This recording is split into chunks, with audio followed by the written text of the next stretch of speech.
Well, that makes sense. And going back a minute, thinking about what you and Richard said about if Herbalife has reported that 70% of the people are ordering the product but not making any money, we need to be just praising that like crazy, because the critics have been telling us that it's 95% that fail, and now we're finding out it's only 70%. So this could be a really I can spin this in a positive way. Right. Yeah, you know, this is good. We're finally getting it right. The percentage is getting lower. The percentage is lower.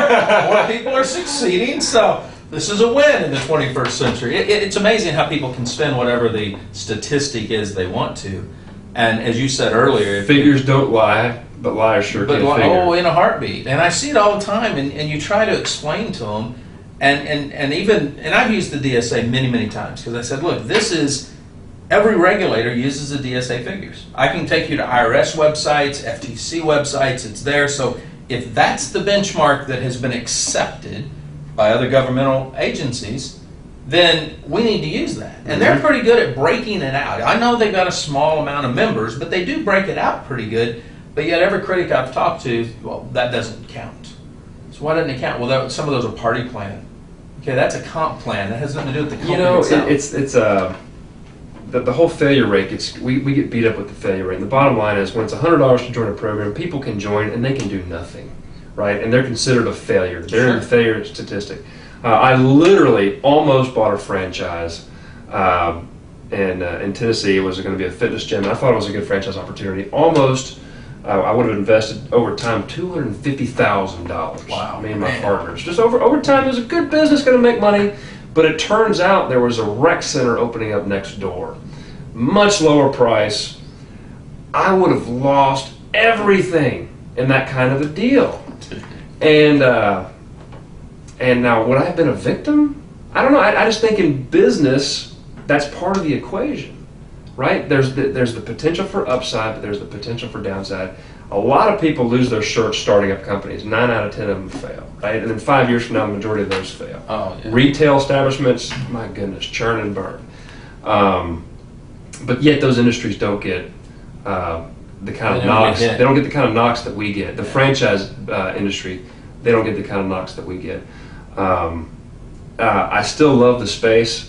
We've got problems, but we've got some great companies out there. I mean, man, do we ever. I talk to women that are stay-at-home moms that are supplementing their income, selling jewelry, selling handbags. Let me mention one of your clients. I won't mention by name, but I know you've got a client. She actually launched her company because her husband was overseas and in the military. She wanted something to do here, and other women got involved, and that's how. I mean, that's a passion. She had a passion for launching the company. Well, it was homecoming trunk shows. Yeah. Yep. Yeah. And she was a Navy wife. I think that's cool, man. And it was for military wives that ways to supplement their income while husbands were overseas. See, that's a mission.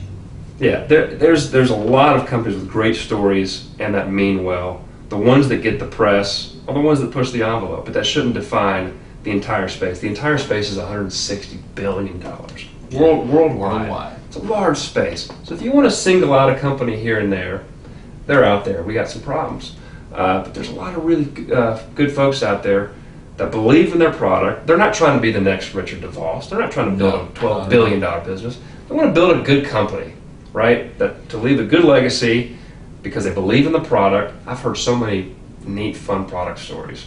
I've got some nutritional now that changes the ions in your body, right? All kinds of weird stuff. There's people that they're trying to change the world. Yeah, they and it's fun for me to be a part of that journey. It's just fun. I feel like they're my kids. It's a good journey. I read it's been a couple years ago, Forbes did a U.S.-based top 25 or 30 billionaire people.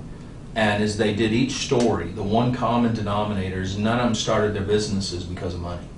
They all wanted to change the world in one way or the other, from Oprah to Bill Gates to Steve Jobs. I mean, it was amazing as you listen to these people's stories or read them, that they all had that one common denominator. And some of them now are the ones that have gotten on board and are giving the majority of their legacies to charities. You know, right. And I thought, man, here it is, he or she saying it here, but now they're actually walking their walk over here. And I think if more of our company owners would get back to the basics, you know, and BK Barreco, one of my good friends, did this a couple of years ago, and his company's been going like this ever since. He said, you know, I'm going to change my comp plan and get it back to the sweet spot. You know, if I can be the company that's known for allowing people to make $500 more than anybody else is, and I've got all these people earning $500, then we're going to make money, and more people are going to make more money than that. He tweaked that comp plan, and they've broken the 100 million mark because he's got all these kids in his company now, out there making a few $1,000s, not this big, gigantic, you know, Larry Thompson income from Herbalife in the old days, but I mean, literally, they're helping mom and dad pay for school. You know, I'm seeing this over at Limu, Gary Racer's company. Him and BK are friends, so they saw what BK did. He did the same thing. Now he's got kids going to college, not quitting college, but paying for that college. Supplementing their and I income. thought, man, this is what it was about in the old days. And as I studied, even back when Glenn Turner, I mean, his whole thing, and people don't know this, almost every employee he had working for him was handicapped in one way or the other. He was so passionate about helping the handicapped people that was a driving. Now, it was whack, don't get me wrong, we didn't have hardly any regulations back then, but you know, we needed change. But when I see what he was about and why he did what he did, it's like, okay, sometimes we just need to self-police ourselves and hold people accountable and not let them forget where they came from. I don't know how many people I knew weren't making money 3 years ago, and now they're making a lot of money and they forget they even know who you are. And it's like, dude, you're no different than we are, you know. So Glenn Turner was a powerful figure. Yes, he was. And he's still doing well these do you days. know after he got indicted, he tried to run for I think it was Attorney General of Florida. He was going to change the rules, by God. I could see that. His story's incredible, it really is.